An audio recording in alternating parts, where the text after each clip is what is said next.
মিজানের পাল্লায় অত্যন্ত ভারী এবং আল্লাহর কাছে প্রিয় দুটি বাক্য কি কি?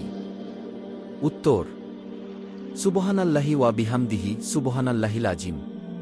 অর্থ: আমি আল্লাহর পবিত্রতা ঘোষণা করছি তার প্রশংসার সাথে, মহান আল্লাহ অতি পবিত্র।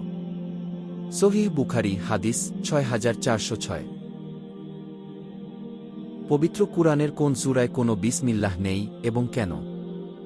উত্তর: সূরা আত-তাওবায়।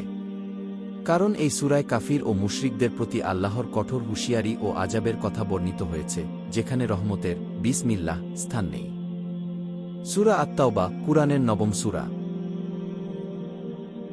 কিয়ামতের দিন জান্নাতের দরজায় সর্বপ্রথম কে কড়া নাড়বেন এবং কাকে আগে ঢুকতে দেওয়া হবে? উত্তর: আমাদের প্রিয় নবী হজরত মুহাম্মদ সাল্লাল্লাহু আলাইহি ওয়াসাল্লাম সর্বপ্রথম জান্নাতের দরজায় কড়া নাড়বেন এবং তার সম্মানেই জান্নাতের দরজা প্রথম খোলা হবে। সহিহ মুসলিম হাদিস ১৯৭-১৯৫। ইসলাম সম্পর্কে জানতে সাবস্ক্রাইব ও বেল বাটনে ক্লিক করে আমাদের সাথে থাকুন।